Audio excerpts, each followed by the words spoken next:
Welcome to the Prophecy Club. I have to tell you something that's funny. About the 1st of October, my son Sean and I, which of course he works at Prophecy Club in Topeka, Kansas, we talked about what we were going to do for the month of October, and every year we always play occult stuff around the month of October. However, with all the cover stone, with all the stuff happening with the election and everything, I didn't get to it. We talked about, okay, we were going to offer all of our occult stuff, and we were going to give everybody like the whole month of October to go to watchprophecyclub.com and just watch them for free. Well, I forgot. I just, with all the other things, I just flat forgot. So here it is. Now, this is Wednesday morning at 10:49 when I'm making this broadcast. And I realized that because we're going to Topeka, Kansas this weekend for the Solemn October Assembly, I have to make a bunch of broadcasts in advance. So I called Sean. I said, "Hey, what do you think we ought to what do you think we ought to do here for these broadcasts?" He says, "I think you need to do the occult thing just like we talked about 3 weeks ago." I said, "Oh, yeah, man, that's right. I forgot about it. Okay. So what are we going to do?" So what we have done is extended this to kind of make up for my forgetting all about it in wake of all the other things happening. So here's what we're going to offer. We're going to open up watchprophecyclub.com for not only the rest of October, but all of November. You can go in and watch 9 occult DVDs. This is all having to do with the occult and the occult holidays and Halloween and all that sort of stuff for the whole month of October and the month of November. So we're going to give you 9 DVDs. That's right. You can go watch 9 DVDs free. Costs you nothing. All you have to do, and why are we doing this? Well, obviously we're doing this because we want to get more people signed up at watchprophecyclub.com. Well, why? Because it's about 28 years of DVDs that we have made.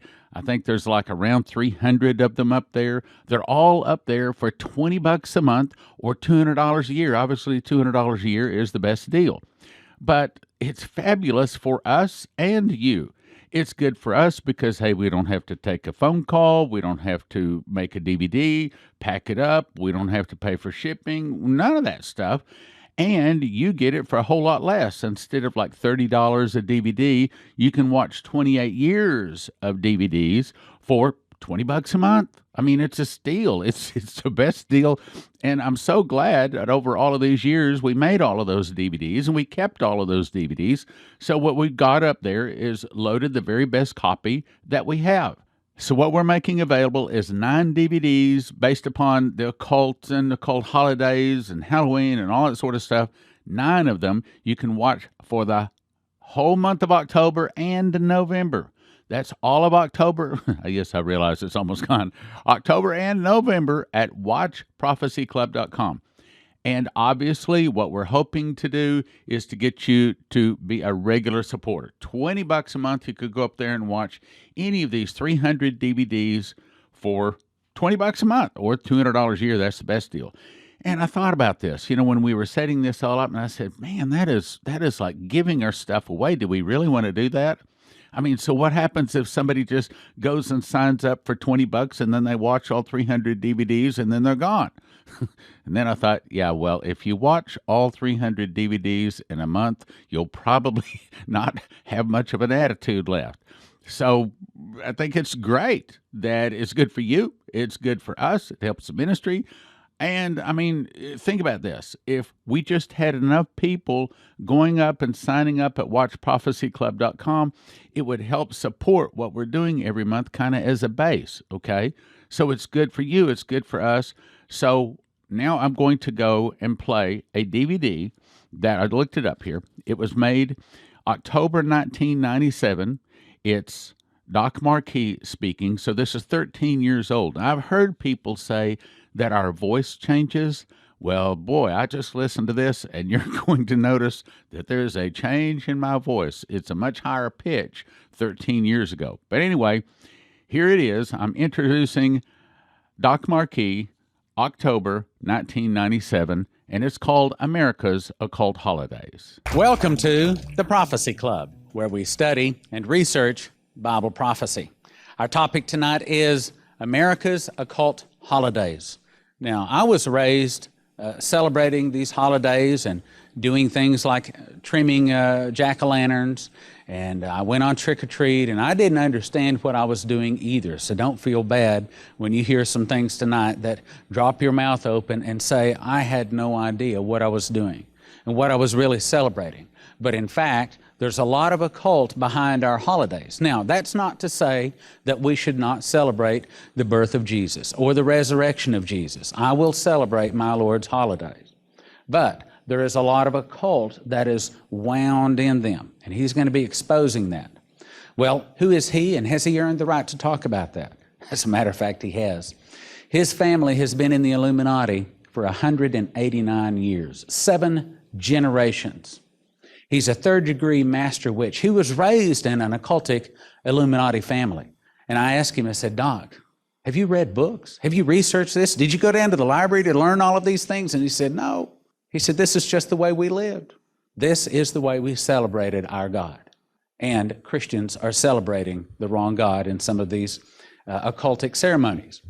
Our speaker also has been on and appeared in and consulted for the Oprah Winfrey Show, the Geraldo Vera Show, Hard Copy Inside Edition, Unsolved Mysteries. And there's one thing that I really like about Doc. He is really after winning souls, taking them out of the devil's kingdom and putting them in God's kingdom.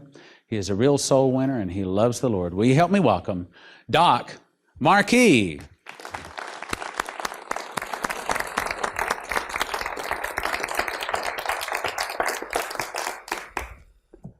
Many of us normally celebrate various holidays thinking that they're Christian or that they're American ones and that there's nothing wrong with them. What we are going to learn tonight is going to startle most of you. Hopefully, it'll challenge you. If nothing else, this information has been kicking up a lot of dirt. I'm not kidding. I have seen reactions that I did not think was going to happen. I am talking about where people literally, I tell you, you'd almost think that they were going to get into a fight over this. But then again, as Christians, we're not supposed to be standing still anyways. We're supposed to be moving and serving the Lord. Now, I'm going to give you the very short version of how I got into the occult to begin with. When I say short, I'm not kidding. I have a ton of materials I need to present to you people. When I was 3 years old, I was brought to my dedication ceremony in the Illuminati. Now, this is not unusual. Many people here in the Christian community, you will take your children, you'll bring them to your various churches, your denomination, what have you, and you'll offer them up to God, correct? Well, in the occult world, they're doing the same thing, except they're offering their children up to Lucifer. Now, this is nothing unusual. It really isn't. For the occultists, this is a normal practice. When you look at anything in the occult, all you have to do is compare it to the Bible. You're going to find out just about everything in the occult was either reversed or perverted from the Holy Scriptures. In the end, you're going to find out that Lucifer has never had an original idea yet. All he did was create a war and think he was going to become God, and we all know what happened then. For the next 10 years, I was put into what's known as the outer court. Now, this is best understood as the Illuminati's version of a seminary. This is where you're taught all the rites, the rituals, the 8 nights of human sacrifice, spellcasting, alchemy, so on and so forth. So by the time I was 13, at the end of another ceremony, this was my initiation ceremony now, they brought forth a book that was made out of lamb's hide. It's known as the Book of the Dead in the occult. They brought forth a quilled feather and then a ceremonial knife called athame. They sliced my arm wide open, passed me that quilled feather. I had to dip it in my own blood and sign my new occult name in this book. This made me one of them. Isn't it interesting how in the book of Revelation we find out that in heaven there's an angel signing our name in the Lamb's Book of Life? Again, just another occult counterfeit. For the next 4 years, I was going through the ranks like all other Illuminists, to where by the time I was 17, I became initiated as a high druid priest, or what's best understood as a third-level witch or a master witch. At that point, it gave me authority over a particular region. Now, a region is a governing area in which in this case, the third level witch, had full authority over. We had a little bit more than 1,000 Illuminists within this area at the time. A year and a half later, I went into the United States Army under orders from my bosses in the Illuminati. Now, this was not my idea, okay? Don't get me wrong, but I did not go in for patriotic reasons back then. I would do it now, but the Illuminati, since the mid-'60s, have had an ongoing plan in which they were sending in hundreds and thousands of their own people to where they wanted to infiltrate every single military base around the world. Once these bases were infiltrated, they would start setting up their own covens. Now, the reason they were doing this was so that they could recruit key people from the military into their own ranks. And this would help them out tremendously. Let's say you were into communications, and I initiated you into the coven. Well, because you had access to communications, you're one of us. I now have access to communications. If you had access to supplies, I had anything I wanted because you were now one of us. I had access to what you had access to. And unfortunately, the Illuminati is too good at what they do because as of April 1978, if you check the Army Chaplain's Handbook on Religious Requirements, you will find out that just about every single major occult religion is listed in it. We're talking Satanism, witchcraft, you name it, it's just about there. And it's all legal. They're federally recognized, they have tax exemption, they have priesthood status, and it's all perfectly legal to be practiced on every single military base throughout the world now. And there's nothing we can legally do to stop it. Of course, we weren't going to be told that this is what was really going on, but nevertheless, they did it.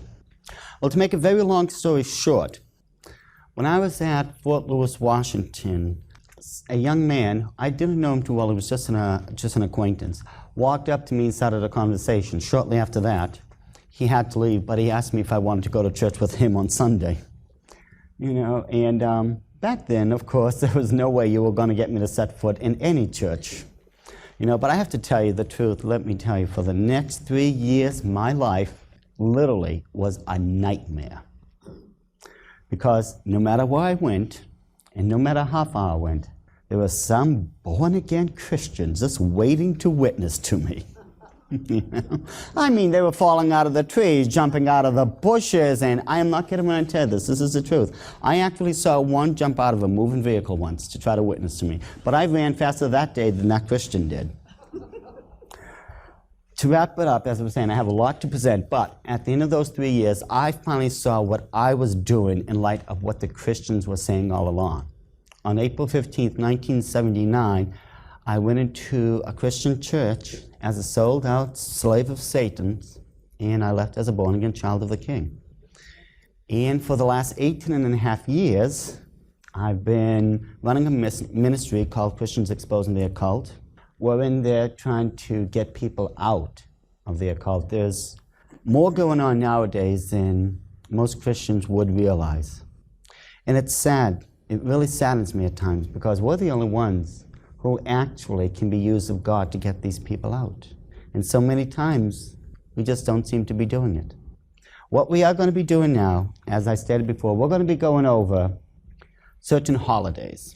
Just about every single holiday you can think of, and we're going to get into the origins of all this. I am hoping that at the end, this challenges you. Not to go out and have me shot, but challenges you as a Christian, your conviction, your dedication to Christ. There were 8 nights of human sacrifice on the Illuminati's calendar. Starting from the top, December 21st is the night of Yule. It moves down to Imbolg, Ostara, Beltane, Litha, Lughnasadh, Mabon, and finally Samhain. Now the reason December 21st is at the top is because according to the Celtic calendar, this is the calendar that the Illuminati uses to this very day. The last day of the old year is October 31st. It begins on November 1st, the new year. Now you're going to find out this will have great significance. We will be getting to that. As we look through these nights, you're going to find interesting things are happening to them. If you recall in Genesis chapter 1, I believe it's verse 16, the reason God put the sun, the stars, the planets up in heaven was for us to measure the seasons by and to watch out for certain signs. This was the very specific purpose God put them there. And look at this. The winter solstice, the spring equinox, the summer solstice, and the autumnal equinox. Those are the seasons we're supposed to measure on the calendar. And yeah, look at what the occultists did. Already they started perverting it by putting those nights of human sacrifice right on them. And mind you, those 4 nights that line up with the 4 seasons, those are the minor ones.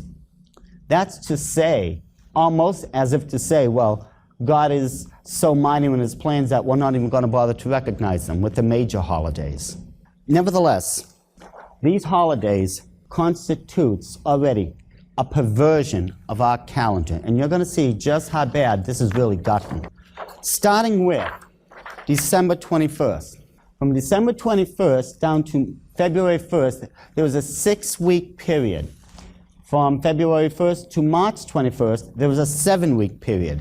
Then notice how the pattern keeps repeating itself. 6, 7, 6, 7, all the way down. And there is a very good reason for this. You will also note that those groupings of 6 and 7 constitute sets of 13s, 4 13s to be specific. And you're going to see this pattern repeated as we go along. How many people have heard of numerology before? Just raise your hand, please. Right. We all know that numerology is where you take numbers and you assign them to specific letters.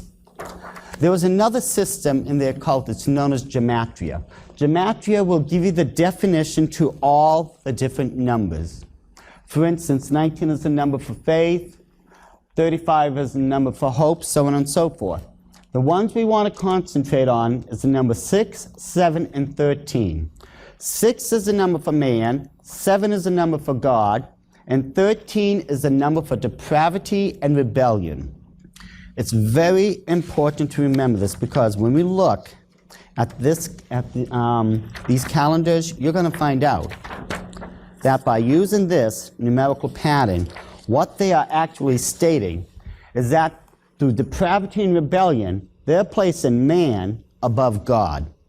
And isn't this exactly what had happened in the great war in heaven when Lucifer and his followers were thrown out?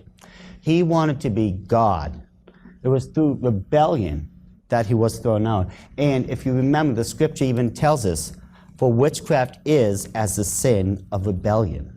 On this next transparency, we're going to add a couple things. Notice Yule, December 21st at the top. Right next to it, you're going to see Christmas.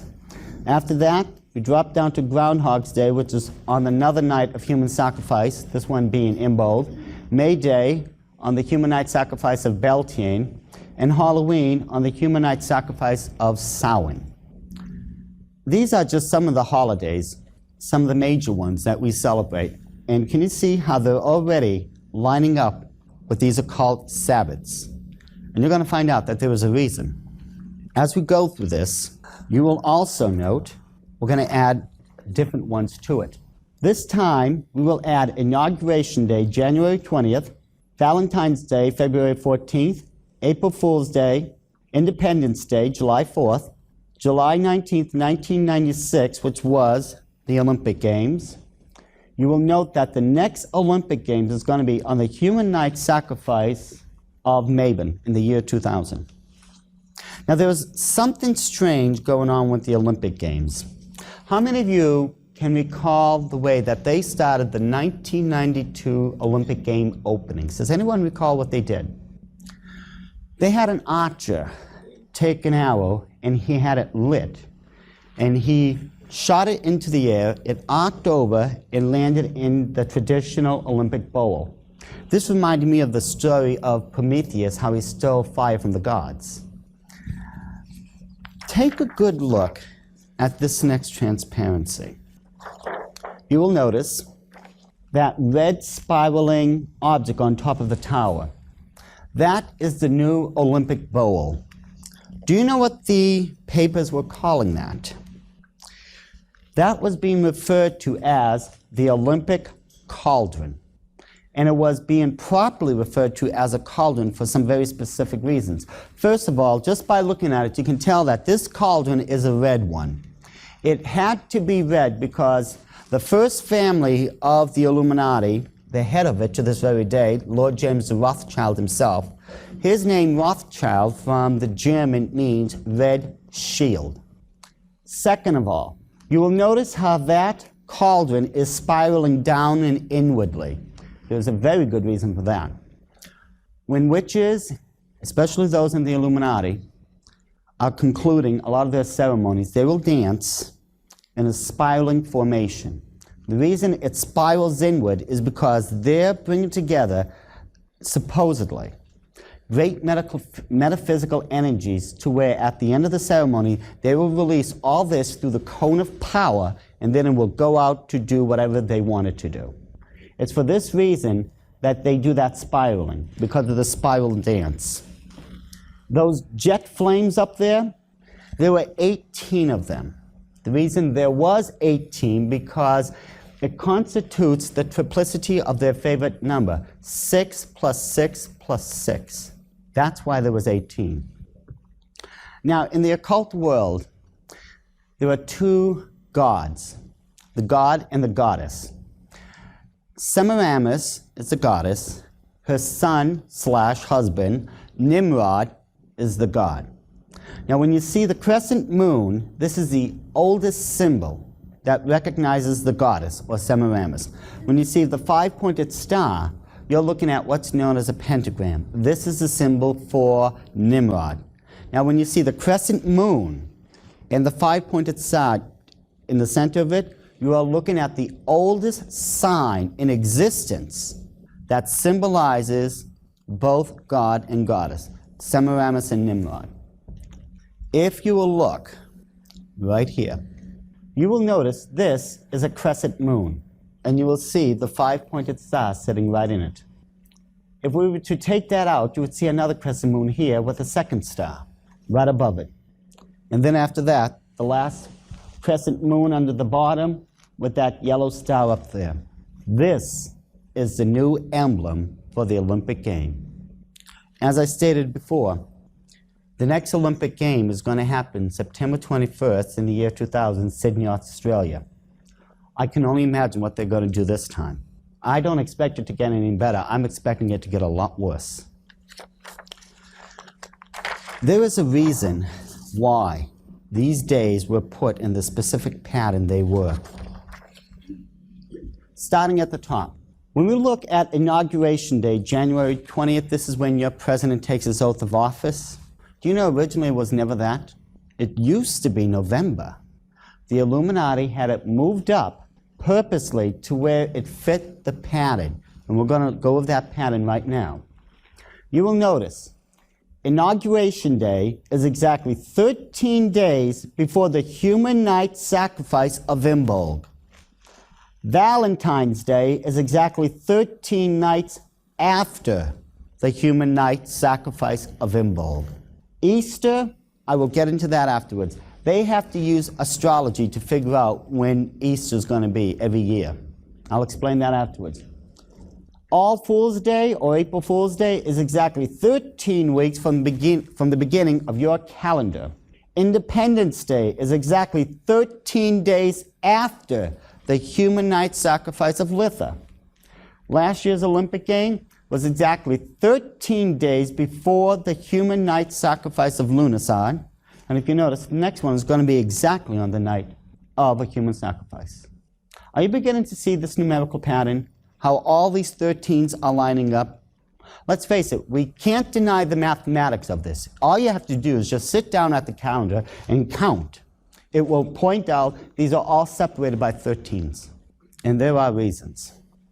The main reason, at least for this alignment, is because every single one of these holidays are occultic in origin. We're going to be able to, Lord willing, go over the majority of them tonight. Starting with Christmas.